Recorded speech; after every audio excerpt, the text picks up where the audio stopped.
workshop， 他就会讲 Who is G architect， 他就谷歌，哎，no info 怎么办？他就讲稳的嘛，除非你们就是在那个冲凉房有这样子，你才会那。有一些会的，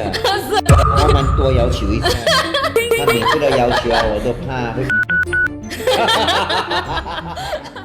Welcome to Red Outlaw。Hello， 欢迎大家收看我们的 Aspire Brand Outlaw。现在第一集即将开始，今天我们请了一位神秘的嘉宾，也不是神秘哦，在我旁边罢了。那么我们就请我们的隔籬嘅G。Hello， 大家好。来，你可以介绍你是从事什么行业吗 ？OK， 我本身是建筑师 architect。那么来讲，其实我是NOT Architecture 的这一个 co-founder，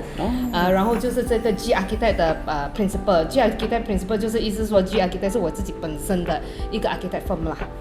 所以其实这两间公司有一点不同，就是说对 NOT Architecture 其实 basically 就是做这一个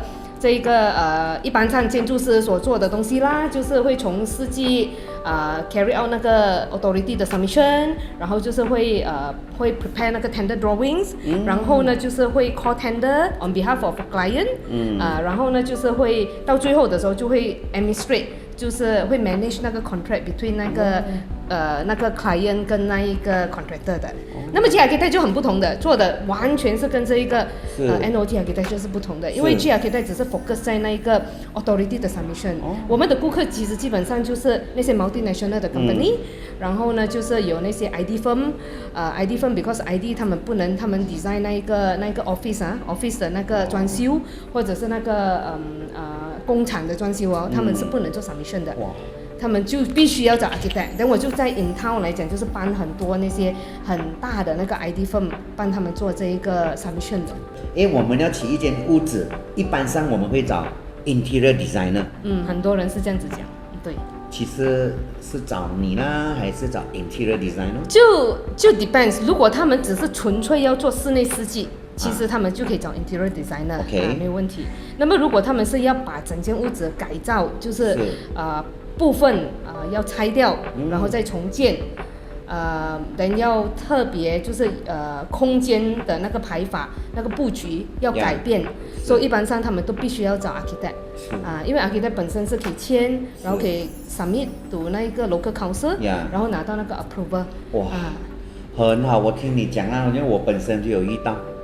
这样遇到就是，当然以前有开店过啦，就是找 designer 画啦，但我不清楚，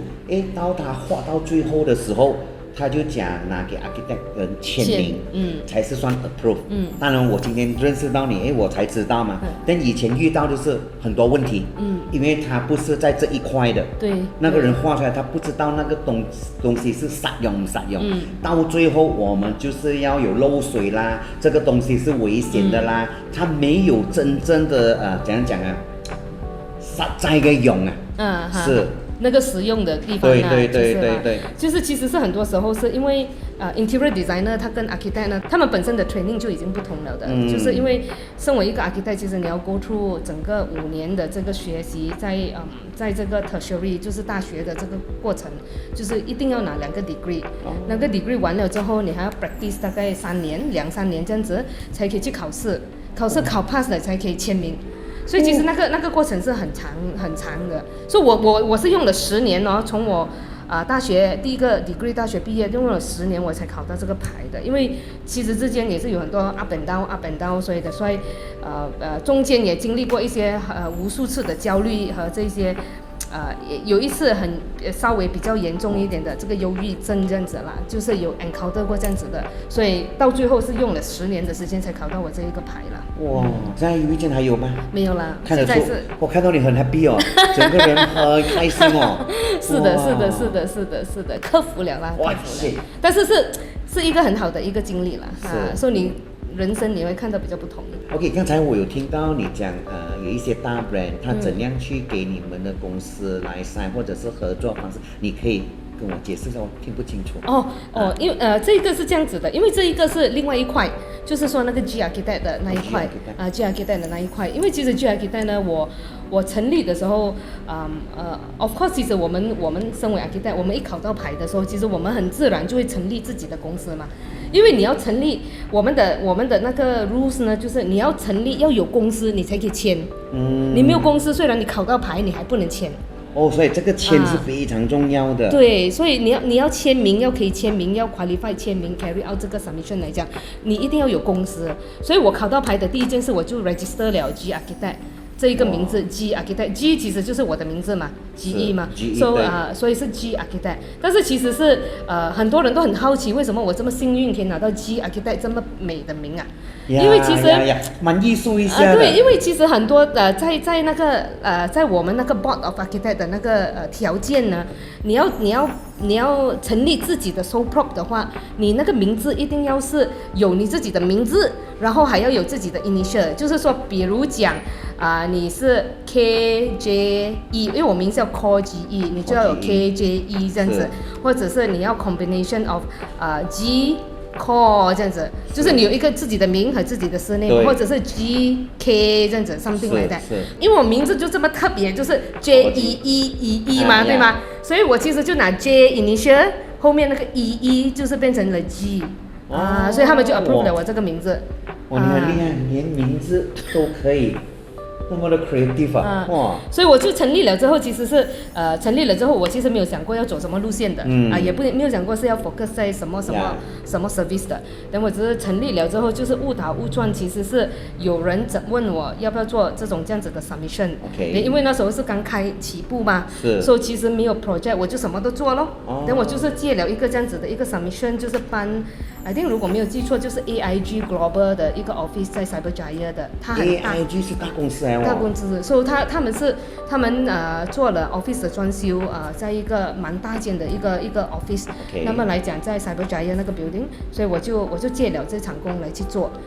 其实 basically 只是做 submission 罢了，因为有 interior designer 他已经画好所有的东西了的，那么我就将那个东西呢，就是转去一个 submission 的 format， 然后就是 submit 给那个 local council， 然后就拿到 approval。那么我就从那一边就开始慢慢做起来了，因为口碑很好。因为很多时候是很多 interior designer 像你讲这样子咯，他们找人家签，他们就是不懂得找到对的人，所以他可能找到一些人是只是软的，我们一般上是找错人，就是大多数的人，我看10个里面8个都是找错人。那么他们找的是软的，他不是找那个本身签的人哦，他找了一个软的，那个软的画了之后就找这个人签。所以结果就是没有下文，就是好像拿不到 approval 的。对。他们就是只是 submit 了，那 council 有 comment 了。他们不懂得怎么样对应，他们就不了了之了。所以在我们钱都给去了咯。对，在顾客的立场来讲，他就觉得是，我已经是 submit 了，我以为 submit 就是 approve 了，但是其实是还没有 approve 的。所以很多公司是从这样子的情况就转来我这边。转来这边 ，OK， 我就帮他们 settle， 就帮他们去解决这个问题。解决了这个问题之后，就越来越多那些 interior designer， 刚从一个就介绍给一个 multinational 的 company， 就是更加大间的公司。那么是那些是 multinational 的啦，就是在外国都是国际性的，他们在 Malaysia 有自己他们有开公司，对，有自己 Malaysia 的 branch 的。那么他们就开始找我，那么就从那边又再介绍，其实就越来越多人懂我这个 G Architect 其实是专做这个东西。那么 even 都是那些从外国的那些很大的interior designer 的 interior design firm 的品牌好像 Moser 这些大品牌他们都是找我。然后有很多那些新加坡的，他们进来 Malaysia， 他们要找 submitting architect local partner， 他们也会找我。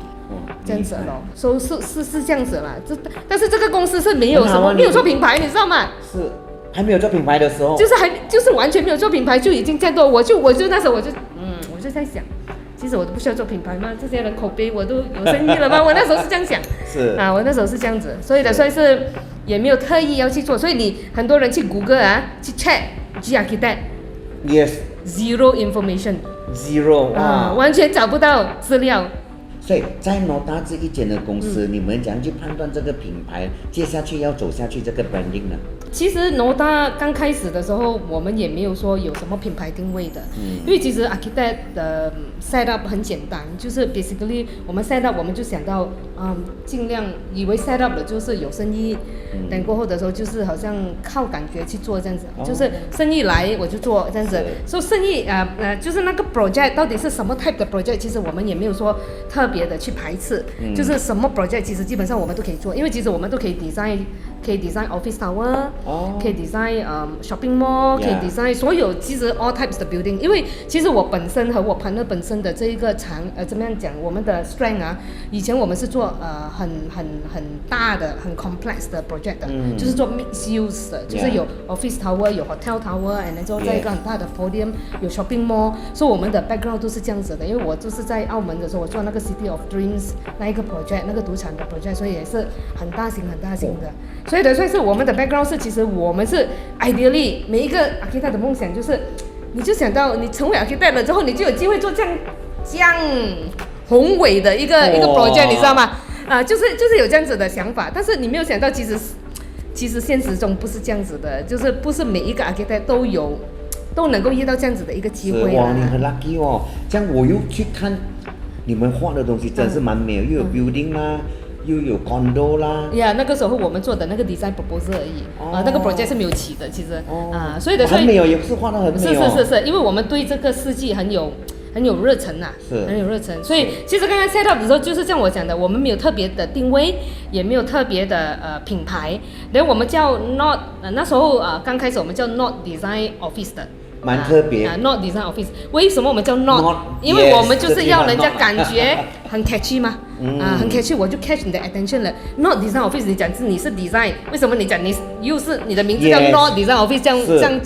这样矛盾这样子的东西，等我们就是这样，那个就是我们的 intention， 我们就是要这样子，连名字都会用哦。然后后来的时候就因为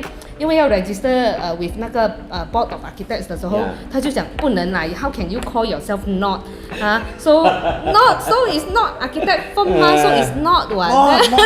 it's not correct，it's not correct。所以的时候他就讲说，第一，这个 not 一定要有意思；第二，你一定要放 architecture 的名字之后进去，不能够放 design office， 所以我们一定要放 architecture 了 ，OK？ 所以我们就用 not architecture。然后我们想 not 要放什么意思？后来结果我们想到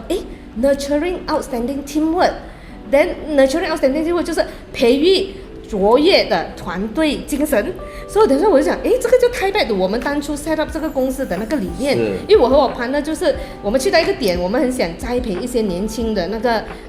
young architect， 尤其是我从香港回来之后，我觉得哇，这边的 architect 的素质真的是麻麻地。我跟你讲，bumi aki。bumi aki， 我就其实是给人家哇 blacklist 我等下没有啦，就是说是真的是。这个我们不会看的，我们会放在市场的。对，过后的时候我就觉得是我们有那一个责任啦，我们有那个责任，如果是我们对这一个行业很 passion 很热忱的话，我们要将这个精神传承下去。所以的时候我们那时候就想到，为了要栽培年轻的teamwork， 所以我们就想到是 set 到了，我们就和一个志同道合的一些cosmate 就 set 到了这个公司。那么到后来的时候，到必须要放这个 NOT 一个意思进去的时候，我们就放了 nurturing outstanding teamwork， 那个感觉上就太 back 了，好像回到我们的初衷这样子。就是我们要做的东西，就是这样子就 match 了，然后就保留到现在的这个 NOT architecture 了。这样你建立品牌啦，你建立品牌的过程中呢，最初的目标和动机 vision 是什么呢？对，最初的那个 vision 呢，其实就是要去培育这个出世的这个人才，就是出世很卓越的这一个团队啦。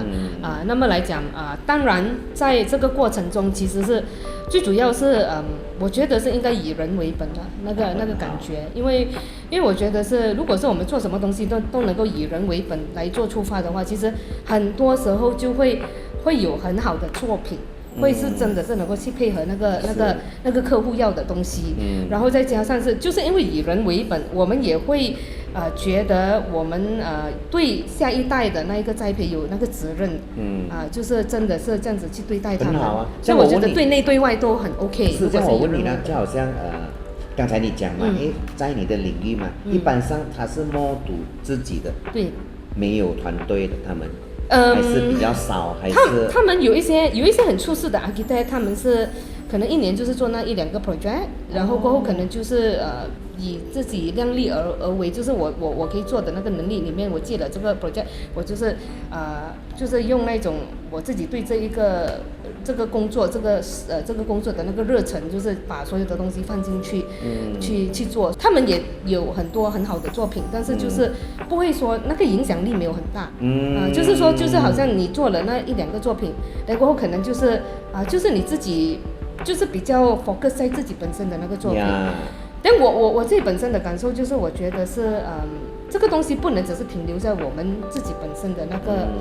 那个 level 啊，我觉得是应该是要继续的让年轻的一代很好，去就变成那个他们这个是那个对 team 就是 teamwork，对，那个就变成了我们公司的文化。是因为我觉得是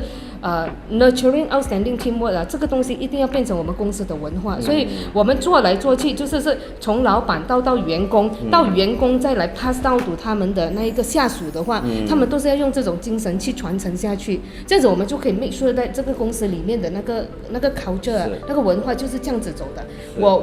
我就是因为要其他人进步，所以我才去学习更多。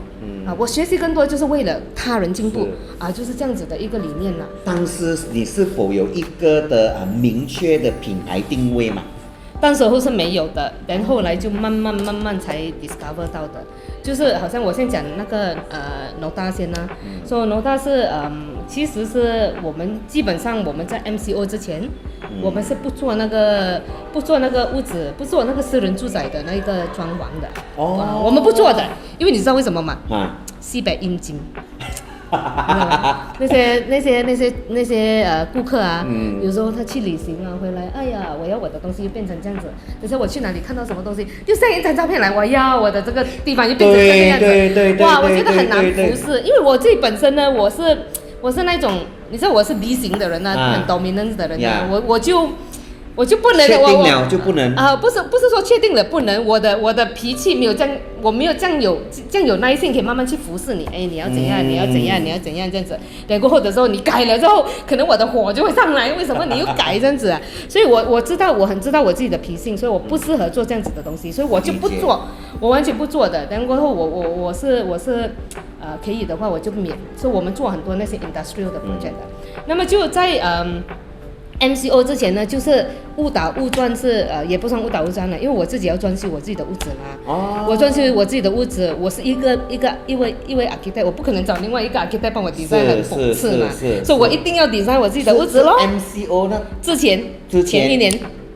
你已经开始装你的屋子我就开始 design 我的屋子和装修我的屋子。然后过后的时候，因为我很多年没有design 屋子嘛，所以我就把所有的想象力。我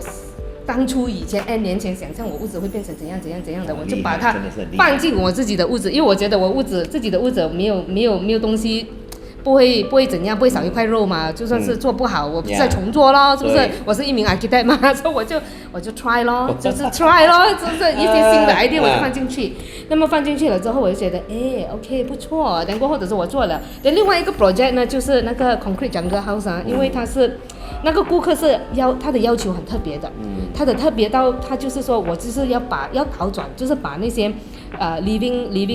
room dining room kitchen 搬上楼上，睡房放下楼下，他是倒转了。他是倒转过来，然后我要这样很特别所以我要我的屋子的 concept 就是很 concrete 这样子的。所以这样子，所以我的 partner 就借了那场工，所以那场工是由我的 partner Eddie 去负责的。对，那么我就只是 focus 在我自己本身的家。因为我做我的家，他就做那个 project，对，我们就这样子做完那个 project 咯。对，那个2个 project 就是刚好就在 MCO 之前做完。我幸亏我的屋子是在 MCO 之前搬进去，不然我会死掉。我住在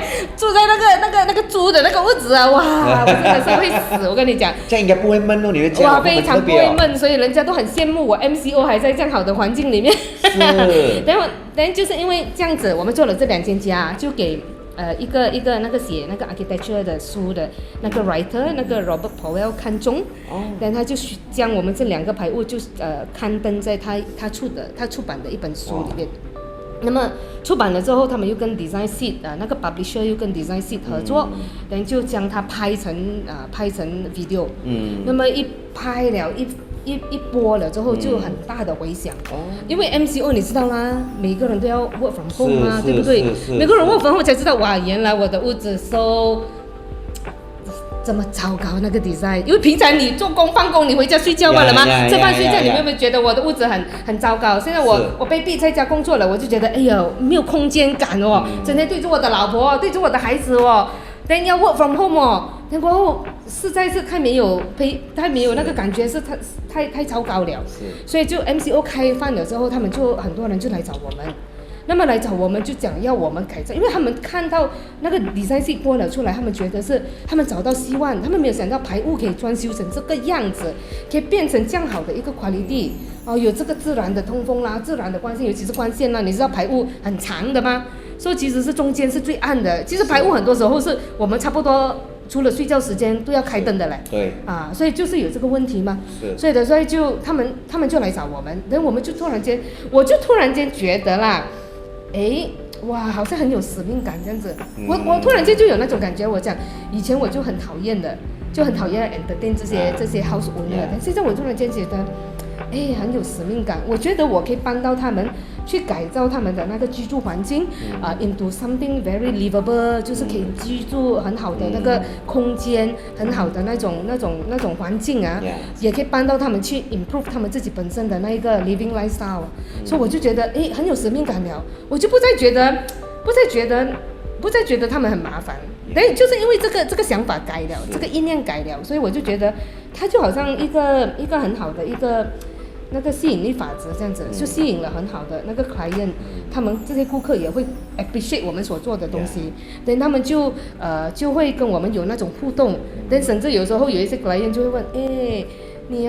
design 那个冲凉房哦，那个冲凉的地方哦，在你的植物种在那个冲凉房旁边哦。这样子那个肥皂水流过去，不是死掉了那个植物？我就跟他讲，哎呦，如果植物死掉了的话，你最好不要用那个肥皂啦。我就跟他这样子讲咯，因为其实是也对，因为身上很多植物是哦，没有你身上你这样多毒哦，你还用那个植物都死，你不怕你死掉啊？你用了那个全部是不是？所以的时候我就讲说，我就会突然间好像我们就 because of 那个意念改了，你觉得这个东西是好像你的使命这样子去帮他们，然后你就会有那个智慧去回答。我就觉得是很神奇。等有一个 client 他就问，哎呦，因为我是很 observant 的，如果那个顾客来，他的身高很高的，我就会跟他讲，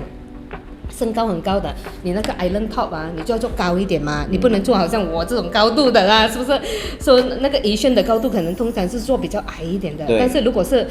身高很高的人，你就要做那个拐楼的那个高度嘛。所以我就会留意这样子的东西，我会跟我的 staff 讲要留意这样子的东西，然后我会讲说。那个顾客就会问说，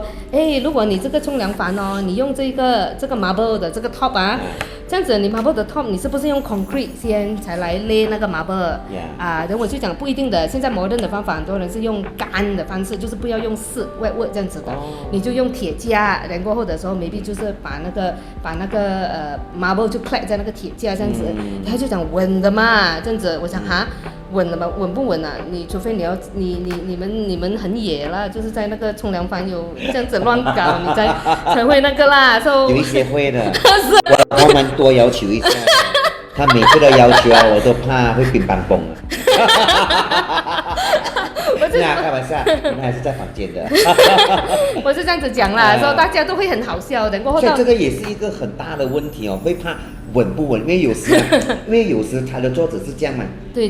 他空间是蛮有空间的嘛，他坐上去。对，如果是你是坐上去的话但是人很少时候会坐啦，看你做什么东西嘛，是不是？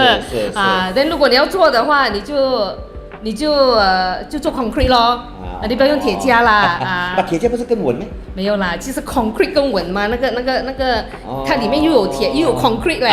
通常是有两样，一个在里面嘛，那个更稳嘛。如果你只是铁架罢了，是理解，就肯定是拱这样子咯。是，很好。所以我就觉得是很好啦，只要是那个想法改了之后，其实很多时候你觉得你的我就可以开始慢慢找到那一个品牌的定位了。因为就是这样子，所以我们才开始 go into 那个屋子的装潢。就因为很多人来找我们觉得有那个使命感的。几乎我们现在的 project， 我觉得现在的 project 其实是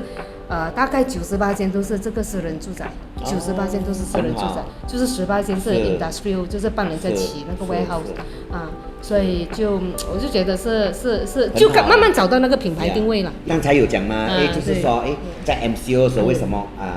人要求都变了嘛？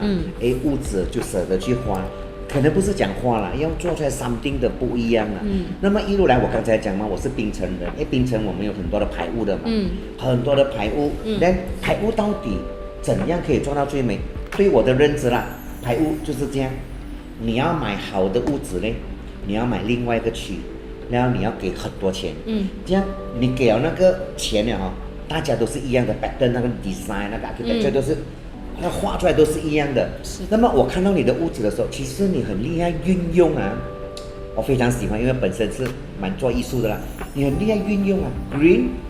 concrete，then 还有一些的空间做到整间屋子很 outstanding。就好像比如说，今天我真的是请了你做，在整排屋子啦，哇，你做给我了，隔壁都会看，原来我们住那么久30年，屋子。再这样翻新过整间这样做过很 outstanding， 好像外国的屋子。为什么我讲外国当然外国不是说很 modern 很 fashion，它可以变成很 natural， 又很艺术，很时尚。这个你很厉害为什么你会这样去做呢？有 green 有空间，我觉得有阳光。我觉得其实很多时候是as architect， 如果是我们选择要做屋子这一块啦，就是私人住宅这一块啦，其实我觉得那个以人为本的那个设计是很重要咯。就是说，其实是我们很多时候是我们要去理解那个人那个顾客他怎么样去运用那个空间，或者他本身的那个生活习惯他本身的那个每一天的那一个那个 activity 在家的那个 activity that mean 起一间屋子还要了解对他的日常生活。是的，我们有那个 process 的，就是那个 process 是当 client 他 engage 了我们之后，然后我们就会跟他谈说，你必须要让我们知道你的生活习惯是什么。因为有时候client 顾客呢，他们会告诉我们他要什么空间，他只是会告诉我们我要几间睡房几间睡房 en suite 啦，或者是有一个客厅，有一个什么，他就是告诉你这个空间的要求。但是如果是我们不能够了解他的生活习惯的话，我们就很难去将这个空间跟空间的这个关系排好。然后过后到底要怎么排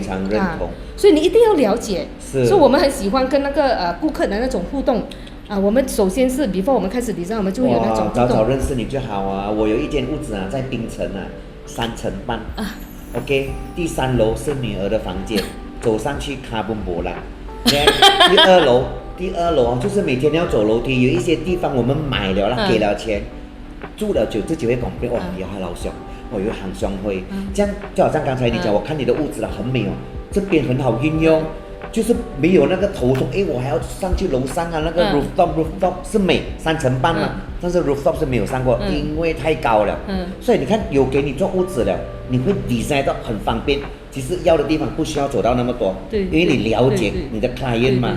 对，就好像我就 quote 我的家的 example 啦我的睡房 master bedroom， 很多人其实放3层master bedroom 一定在上面的，如果你有发觉对不对？因为它要展层嘛，对吗？它有很大的空间，但是其实没有，我把我的 master bedroom 放在中间那一层，因为我知道其实是我们人大致上我们就是上下在这2层嘛 ，OK， 所以我就把睡房我的房间最主要的睡房就是我们的主人房跟我女儿的房间，一个站前面，一个站后面，就是在中间那一层。然后其实在中间那一层也有一个好处，就是它隔热，它不是在最 top 的，通常 top floor 是比较热的，是因为是在是 roof 的下面。但是如果你在下面那一层，你就已经隔热了，你完全没有那个热的感觉。是啊，所以因为它已经是隔了一层嘛。然后过后的时候设计然后的时候其实是就会有一个好处，就是你其实是我是把那个什么 laundry area 就是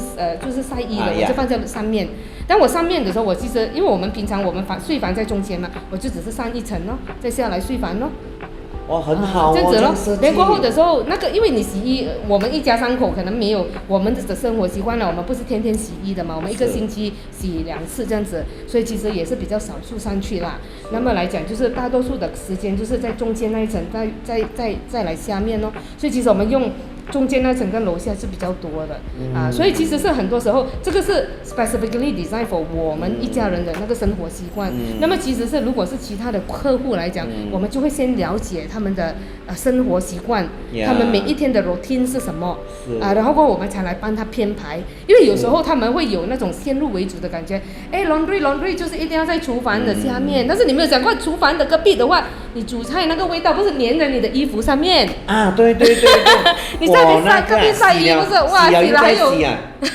洗了又再洗是哦。是，所以的时候我就想说，很多人没有想到这个问题，他只想到厨房因为他们的认知就是排污，你的那个 laundry 就一定是在厨房的隔壁，所以不一定是这样子的，所以我们会给他一些新的 idea， 如果你可以接受的话，我们就这样子改变。像我又很喜欢你们画的屋子做出来会怎样去运用那个阳光因为我看你的 design， 因为我自己啦，我觉得我很适合我去做，因为平时我们的屋子就是没有阳光的，对，要开大门就要阳光在家里是不可能的，或者是买屋子听那个人讲你要买 corner 间的，对不对？买 corner 间的，你买 corner 间它有窗口有阳光的，你买中间是没有阳光，这个很多人都很头痛的东西是的。像我看你的屋子哇，那个阳光做到很美，就是整个屋子都有阳光的 feel 也不会太暗是的，这个是我们的其中一个条件之一啦，就是说这个是我们的设计理念之一啦，因为我们要 provide 一个好的那个空间，就是一个很实用，再加上是一个很有可以搬得到那个屋主的那一个这样子的空间，所以我们的条件就是一定要有好的光线。一定要有自然光线，就是刚才我讲那个阳光，那个阳光，那个光线不是电，是光线，是外面照自然的就是大自然的光线，一定要有大自然的光线。我的朋友几个一定要有大自然通风，所以一定要有这样子，所以要知道怎么样改就来找我啦。今天要解释也是很难解释听到吗？来找他，他的电话嘛，没有啦，开玩笑的。其实你可以分享一下，在你的贵公司里面你怎样去 rebrand 你的这个公司嘞？其实 rebrand 这一个课题来讲，是我最近才真的是认真的去想，因为其实要 rebrand 一个公司，我们公司的这一个品牌呢，其实是也是有一些挑战有一些挑战，因为其实公司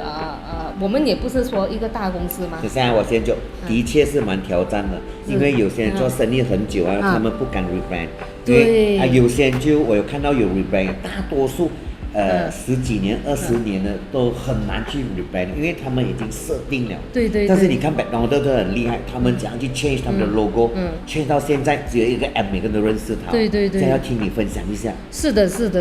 但我们其实刚开始我们当初的时候，其实 rebrand 我觉得有两点啦。第一点是 logo 咯，那个很重要咯，对吗？logo 很重要。刚才我们已经讲了公司的那个定位啦，那个品牌定位，所以现在我们讲的是那个 image 啦你很用心每一步都走到很好是，这没有办法，所以要在现代里面要生存这个是一定要厉害。然后又知道这个 social media， 又知道这现在整个走着的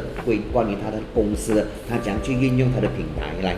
所以我们刚开始的时候其实就是很简单的，我们的 logo 就是 NOTA 咯。OK NOTA， 但是其实我们这个 logo 也拿到 trademark 了，你懂吗 ？logo 是叫 Nota 嘛？就是 Nota 对 Nota。trademark 拿到 trademark。我拿到 trademark 了，但是也是在很冲动之下去拿了那个 trademark 啦，因为那个 logo 其实都没有说十分满意，就是我们从一开始就已经用 NOTA 就一直到现在，然后后来的时候我就觉得是 NOTA，我们觉得是Nota，等我们那时候 MCO 的时候突然间就想起，我们需要一个中文名，好听，你的中文名，我们就叫诺达，就是承诺达成的意思这样子。So 就 tie back to 那一个 idea 这样子。然后呢，我们的 logo 就加了一个中文字进去 ，OK？ 很好听哦，我的女友给我的女儿，人家讲，Daddy 啊，我这个名字很好听哦。诺达。一般上我们会看到很多名字的嘛，是比较一般上，把这个诺达很好听，我自己也蛮喜欢这样。然后后来的时候，到后期的时候，我们就觉得，我们觉得还是可能我们的认知。我们只是以我们对这个品牌的认知来去定了那一个公司的名和这一个中文，但是其实在马来西亚可能有一些东西比较 sensitive， 就是中文字也不能大过那个英文字，类似这样子的东西。我们也知道这个市场的这个 Malaysia 的这个 context， 所以的时候我们就觉得我们可能不能这样子下去，所以我们就想到要 rebrand 这一个 Nota 这一块，那么就其实就有 engage 了一个branding consultant 这样子去 go through 整个Nota 的这个 image， 然后过后的时候他就 came back 了 with 那个 Nota 的新的 logo，那么其实他有给几个 option， 那么来讲，其实我 engage 了这一个 branding consultant， 来去做 Nota 的那个 branding，and also G Architect 的 branding，因为像刚才我讲这样子，我 G Architect 是其实 basically 是完全没有做 branding 的，对吗？完全没有做 branding 是没有人知道的，就是只是默默在然后默默在付出，默默在赚钱，没有人知道的哈。OK， 其实赚钱比 Nota 多呢，老实讲，哇，这个要看可能。OK， 所以但是是没有 branding 的，还比 Nota 惨，Nota 起码都还有这个诺达啊这些这样子的东西。那么来讲，就是我就想 OK 啦，这样子我就 engage 一个 branding consultant 就帮我做这2间公司的。那么做了这2间公司回来了之后，其实2个公司的 image 它给我很大的分别，你懂吗？就是说那个 logo， 首先我先讲 logo，logo 就是那个 G Architect 的回来了之后，它那个 logo 其实我很喜欢那个 G Architect，因为那个 logo 看起来就那个 logo 看起来就很G啦。你知道我的性格就是这样子的，就是什么东西我很直的，我讲我对不对，我就是这样子讲的。所以那个 logo 就很像我，因为那个 logo 就是其实它也是用回我的 J E， 但是它就是把它做成一个很立体的一个 shape 这样子。那么来讲就变成了，我就觉得这个 logo 是很 firm， 就是很 solid。就是给人感觉是很可靠。如果你是一个 code advisor， 你是一个advise 人家怎么样去 comply 这个 bylaw 的东西的，你就是要给人家感觉就是你是可靠的，你是最 top 的，你是很 pro 的，所以那个 logo 就给我那种感觉，我就很喜欢。然之后他给他就是 suggest 那个 brand color 啊，就是那个 branding color， 就是 corporate color， 就是用这个prestige red， 那个 red 就是这个红酒的红啊，所以我就觉得这个很啱我，因为也很啱那个公司的 image，because 我觉得是你要很 firm， 你要很 sharp， 你就是首先就是要红嘛，因为我力量，对力量，就是因为我自己本身我除了喜欢黑，我就是喜欢红。哇！我的衣服，我的橱里面打开全部是黑色的。我去 shopping， 我老公就知道，你只会看黑色的衣服，你不看其他颜色的衣服。但是我过年的时候我就买红色的。是，但是还有一个颜色，他也是蛮喜欢，叫 grey color。你知道我喜欢 grey color？ 在对面，开玩笑啦，这个没有录在里面。OK。多一个颜色。然过后的时候，就是我就觉得，其实 grey color 真的很好，你懂吗？为什么？这个世界不是只是黑和白，一定有 grey 的。因为只有 grey 你才看到机会。哇，老板娘你很厉害讲话咯，又红又黑又多个 grey 出来啊！因为 grey 就是 in between 嘛，就是 in between， 你可以看到 in between 的东西，你才可以看到机会呀。Yes， 因为 grey 通常在摄影里面它是中心点来的，对，它要做旁边的颜色比较容易看得清楚。grey 是中心点。是做颜色的时候。是，所以的时候我就常常跟我 staff 讲，你不懂得看到 grey， 你就看不到这个行业的机会。很好。这个非常好，这个非常好，因为很多东西是 fall into grey 的，所以你要懂得抓那个 grey 的机会。但是很多人会跟我讲，喂 ，come on， you are architect， 你 supposed to be black and white 啊，这真的是写讲到 grey 他就讲不停了，没有啦，这个 OK， 那刚才讲 coming back to OK 那个 branding 嘛，那叫做了那个 logo 那个 G architect， 然后我就觉得是，我就觉得非常喜欢，我就觉得很 match 我。然后后来的时候，他们就 propose 了for Nota 就出了一个新的 logo。那么其实 G architect 的 logo 就很 logo 的感觉，很 logo。但是那个 Nota 的那个 logo 的感觉就是很 graphic，就是比较 graphic， 因为它是一个感觉上像一个建筑物旁边有一个人，然后过后的时候你就可以感觉到是then 它的颜色是因为我们的那个 Nota 的那个 corporate color 是青色嘛，当然全世界的人常常用青色就会用那个 apple green 嘛，所以我们也是一样，也是用那个 apple green 啊，所以 apple green 的时候我就跟他讲我不要 apple green 啊 ，because apple green 太普通了，所以我们要 something different 的 green 啊，所以等下他就 come back to 另外一个好像 olive green 这样子的。So 他就用了那一个来去design 那个公司的那一个 new logo，那么回来了之后就是给人家的感觉就是你看到这一个 logo 你会觉得诶这个 logo 很有人性化，就是很有那个很有 soft 的感觉，有那个以人处处为人着想的那种感觉，又有那种 earth tone， 又很 match 回我们的这个世纪的理念，就是很 natural，然后我们注重这个自然这个自然 natural lighting、natural ventilation 这样子的东西，我们就觉得诶蛮 match， 然过后的时候我们就觉得诶可以运用这一个，所以那个 image 是慢慢去改造，and 到现在来讲就是已经是有一个比较 firm 一点的那个 logo and also corporate color， 所以这两个公司其实你一看起来就可以知道是很明显的两个不同品牌的定位。一个就是真的是以这个人，因为你做东西也不一样，对，也做东西也不一样，所以也要很大的分别。当然来讲，其实很多我的 staff 就有 feedback 讲，哇，这个 G architect 的 logo 很像你哦。说这个 Nota 的 logo 很 Eddie 哦，很好笑，他们就有这样子讲，就是很这样子，也是一样，是，所以但是我觉得是很好的，就是因为这两个公司也不会有 conflict of interest， 你不会说担心就是等下两个 partner 就会吵架这样子嘛，这个公司讲这个公司的生意就不会，我们完全不会有这个问题咯，所以这个就变成了我们的这个最新的这个品牌定位，这个 brand rebrand。其实我想问你啦，在打造品牌的过程中啊，你们对公司啦有遇到什么的挑战呢？一定是有挑战的，因为其实是很多时候是你会 in the dilemma， 当你公司不是说太有钱的时候，你到底要把这一块钱放在哪里？所以你是要拿来用在公司的那些 expenses， 还是你要把这个钱丢进去 branding，就是去做 branding 或者 marketing 这样子。So 那时候其实是为了这件事，其实是我跟我的 partner 是有一点点意见不合，因为其实是我是觉得是为了长远的那一个的 result 就是我觉得现在把钱投进去这个 branding， 一定会看到那个 result， 这个是我相信的东西 ，OK， 我相信的东西。但是我的 partner 他会比较是根据那个公司的情况，如果是紧急的话，可能就是做其他的东西先。但是其他的东西对我来讲，虽然可以解决到当下的问题，但是它不会带来长远的那个 impact。它不会带来长远的那个优势，所以对我来讲，我觉得是有这一块钱就一定要放进去 branding。那么来讲，我欣赏你讲的每一句话。谢谢你，谢谢。好吧。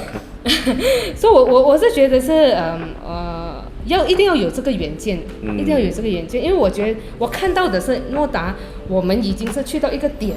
在年尾我们会有很多 project，就是大概 maybe 有5-6个 project 会 complete。那么5-6个 project complete 了的时候，其实它会将公司 push 去一个 level。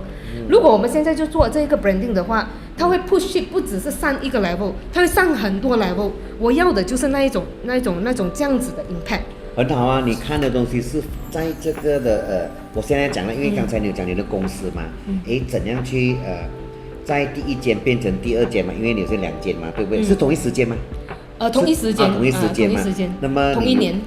你有做大客户嘛？另外一间只是签名的嘛。这样你看啊，在你一经营，好像刚才你讲，诺达，你连 logo 你都很细分出来，所以你看的就是现在我们的是一个品牌效应啊。而且你看的东西我蛮 agree 的，是看长远的。对，就好像你这前面10年我怎样铺排做我的 branding，后面我可以讲一句啦是10年过后了，品牌养回我们。因为当你有 brand 嘛，因为现在年轻人很多嘛，你要知道啊，我喜欢你的屋子啦，因为我的年龄嘛。我们在social media我们要给年轻人，你的客户通常是几岁比较多？通常是 young family， 就是大概是结婚可能是有1-2个孩子，目前是住 condo， 但是他没有想到 because 已经是有1-2个孩子了，所以一定要找 landed，所以他们就会 move down from condo to landed。所以其实是 young family 多我以为是我的年龄这样这样子也不是38、39的年龄。其实他们那一个层面来讲，他们反而想玩，他们懂得欣赏这种东西。厉害他们懂得欣赏这种东西，他们是觉得是，如果是我要给我的下一代来讲好的居住环境，我就是要做这样子的一个屋子。他甚至有想到，有一些客户就会跟我讲，我就是要一个屋子的，将来我的孩子会带朋友回来 ，instead 我的孩子过去朋友的家去玩的。就是带朋友回来玩的，就是很 proud 的，可以把朋友带回来家。我的家见得了人的，是那种感觉，有那个艺术的，不是一个普通的家。对，这样子他就会常常回家吗？这样你的年轻客户是怎样找到你们的呢？他们其实很多时候有通过我们的 website， 然之后有通过我们的 social media 也是有，都有。因为 social media 有时候我们有 post 我们的电话，但他们就私底下就是 text 我们。都有，所以有那个效应在那边。所以 social media 是蛮重要一下的。是，所以但是我觉得是，一定要 go through 这个一定要有这样子的远见，所以我就很 insist 这样东西，我一定要做这个 branding。谢谢你的相信。我就觉得是免不了的，所以现在是我不只是在诺达去做这样东西，我在 G Architect 我也看到我必须要做这样东西。Yes。这个就是对了。对，因为其实是 G Architect， 我一路以来都有那个想法我不用做，我都有东西，人会找我，因为人家大致上都认识我。但是我是觉得，no， 现在的人啊，很多时候你跟一个 multinational 的公司讲，我找了这一个 architect G Architect 帮我做submission，他就会讲 Who is G Architect？ 他就谷歌，没有 no info 怎么办？Google 又没有 ，Facebook 又没有，什么都没有会影响吗？会影响，因为他会讲这个到底是 comment 嘛？是。因为现在很多那个 comment 嘛，所以他们讲到底是 reliable 不 reliable， 到底他有什么 background， 到底他做过什么东西，所以我觉得不能，我就是因为我知道是以前当初我选择走这条路的时候是很多 architect 不会走的路，因为这一个做 submission 的东西其实不 glamour 的，因为你没有 design， 没有 product， 没有什么东西，没有远见我觉得是 architect 不要做的东西，我先去做，因为我觉得我就可以把我自己升级成为好像一个 code advisor 这样子，我就是一个跟你讲，你这个东西不 comply， 你要改，你这个东西要改。我觉得有那个感觉，就是我就好像 lawyer 这样子，我跟你讲，你要 follow 这个 building law， 你要这样，你要这样，你要这样。所以我觉得是我看到一个不同的东西，所以我是选择 go into 这一个定位，等我就很专在这个定位，等我就把它做给它精。那么我做给它精了之后，我就觉得是，很多人是看到的是，G Architect 是做这样东西是最 expert 的，因为我没有做其他东西了的嘛，我就只有这样东西所以人家就会看到我。然后我就决定是这样，所以这个东西呢，这一个行业这一个定位，它是recession proof 的，就是说经济好的时候，人家要 expand，人家就会做装修他们就会 expand 他们的这一个 office 变大了，他们也要找 architect 做 submission，OK， 经济不好的时候，他们要缩小。又要找 architect 去做 submission， 所以其实基本上我没有问题的我 MCO 的时候，我这个 nota 完全是没有 project，但是我这个 G architect 的东西没有停过，照走。that means 在 MCO 也是照走，就是照样做 submission， 然后过后就叫那个 Grab Express 就是送 document 来这边，然后我的 staff 就 send 去 printing 了之后 printing company 就 send 来我这边，我就 sign 了之后我又 send 给我的 staff 这样子，所以其实就是这样子走，是可以走没有问题，所以我就觉得我选对了。就算是现在 MCO 全部 work from home，这个经济不好，我的这个 G Architect 没有受影响，所以我本身的收入是没有受影响的。所以你这间公司多人知道吗？你讲接下来就是要就是不多人知道，就是知道我的人就知道，不知道我的人就不知道。你们知道了咯。所以的时候我就觉得，不可以，我现在要做一个 branding for 这个公司，很好。所以那时候我就想到是，因为我开始发觉，原来我以前的旧的顾客啊，他已经开始找别的 architect， 那些便宜过我的 architect，因为人就是这样子的嘛，有便宜就拿便宜的咯。但是他后来不好，他又找回我了。我从来不担心，因为如果我的 service 我的专业程度高，你去便宜。OK， 你去找他无所谓，你不要跟他 compare， 所以你便宜你去他，如果是到时候不好之后，你就会自动会打回来的。对，你很 confident 哦。所以我很 confident， 所以我根本不相信。他每次跟我讲，这个 charge 便宜过你，便宜你去，我无所谓，这个市场是 open 的，所以你可以去没问题。所以的时候我那时候我就跟我自己讲说，不能，我开始看到的是那些年轻他们考到牌，他们看到这一个点可以赚钱啦，老实讲啦。所以的时候他们看到这个机会，那么如果不做这样东西品牌的话，我可能就会给人家 overtake。Yes。right。所以我不能让这个市场我累计这样多年的那个这样子的一个口碑，就给这堆人 because of 那些 social media 啊，那些 publicity 啊，那些他们 so called 的 whatever branding 啊，就盖过。所以我一定要做 ，so that 人家可以知道我是 another level 的whatever level 的一个很好啊。所以我就决定要做这个东西。我期待你第二个品牌了，是，就好像我们讲到 Nota 嘛，Nota 接下来它这个品牌啦，这个是个 brand 嘛，那么当然你看这个 brand 我都很喜欢你的华语字啦，你的 logo 啦，那我想请问接下来这个 brand 这怎样来发展呢？它的 branding 想听一下。其实我们还没有深入的去想这个 brand 会是怎样。但是我们是想到那个路线，这个公司要怎么走了的，就是说这个公司现在是主要是 focus 在那一个 consultancy 嘛，但是我们觉得其实是我们想要做的是那个一条龙的服务，一条龙的服务就是because 现在的时代我们讲的是这个 added value，就是 added value to 我们的 service 所以其实很多时候很多 client 会问我们，你们 design 你们做 consultant， 这样子你们会不会construct 买？因为其实他们是希望有一条龙的服务，也直接对你全部你 handle 也不用头痛，因为找很多那个时间点是很重要啊。对，其实时间点，其实我们就是看到时间点这个问题，因为我们发觉如果我们只是做 consultancy， 我们 go to 那个 conventional 的 way，其实那个时间是比平常多了大概3、4、5个月。如果是那个 cost 回来了之后，那个 contractor 啊 tenderer 他 tender 了，他回来的价钱太高，但它其实是超出了那个等我们又要 revisit 那个 design， 叮咚，就可能5、6个月，又拖了5、6个月，所以其实我们发觉，这个很不划算。如果做consultancy，我又再拖多5、6个月，其实时间就是金钱嘛，所以我就少做了一些东西，所以我就觉得是，why not 我们 go for construction， 但我们就现在目前来讲，我们就是在筹备这样东西，就是希望能够把公司就是变成一个能够 adding value to 那个 client 的，这个是我们要走的那个 direction。我都要啊，如果有这样的服务，我就不用去头痛了。对，其实是很专业了的，在这个方面。如果你又加买这个东西一条龙的服务了，真的是非常棒。是因为其实你也是看到很多现在的那些趋势哦，很多其实。那些物主啊，都是给 contractor 骗嘛，很多时候他们在 Facebook 找，然后他们相信了，他们给了那个down payment之后，就很多受骗的，那报纸也出很多。但是其实是我们是一个专业的 architect，如果是我常常这样子想，我说我是一个专业的 architect， 我们是一个专业的 architect background。没有理由我们不能把那一个 construction 做好过 contractor，一定可以的，因为我们一定有那一个，我们懂得看什么东西是好，什么东西不好，什么是对，什么是不对，所以得说是那个东西是非常非常重要的。如果我们都有这样的 background， 为什么我们不去做这样东西？然后我们可以搬到那个 client 吗？哇，我们很期待哦。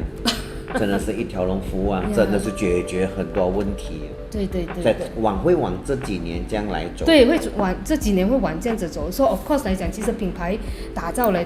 讲，我们会往这一个方向去走，就是说我们会打造明年可能就是 set up 我们的这一个 construction arm，然之后就是在下一年可能就是 set up 一个 so called maybe something like academy，就是专 train 那些 young architect 的。你前面都有讲起来，你要栽培 teamwork 对对对对人才这样。因为其实我们公司的 vision 到最后，我们想要在2035年，就是10年 from now，OK，2035年成为一个能够以人为本的设计的这一个建筑公司、建筑顾问公司。And then 就是要栽培最少30位的这一个年轻 architect 的这个愿景啊，我们有这样子的一个愿景不错。我当初成为 architect 的初心就是，我希望我的作品能够流芳百世了。就是说，我死了之后，我 design 的那个 building 其实还在这个世界上的嘛。那么在这个世界上，其实它还是会对那个用这一个建筑物的那一个人就产生一些效用在那边。是。那么来讲，我那时候当初的初心就是以个人的作品能够流芳百世的这一个想法。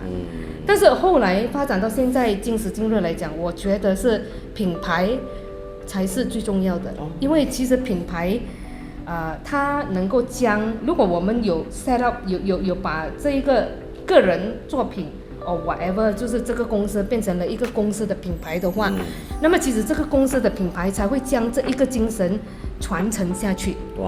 因为如果你个人，你就是停留在个人的荣誉，但是如果你成立了一个品牌，那么这个品牌一直带到下一代，而你的品牌在下一代来讲你不在了，你还是有下一代下一代中，但是不一定是我这一个下一代了。我的意思是说，那些 young architect 他传承了之后，他 take over 了之后，他就将这个品牌一直在传这个 brand 传下去的话，他就可以把那个精神无限期的这样子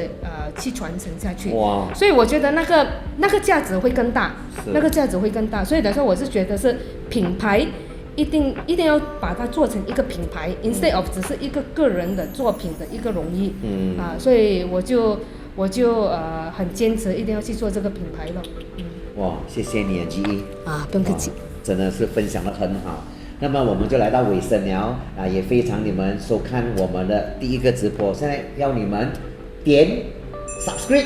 like， 记得 follow 我们 Instagram， 还有 Facebook， 还有 YouTube。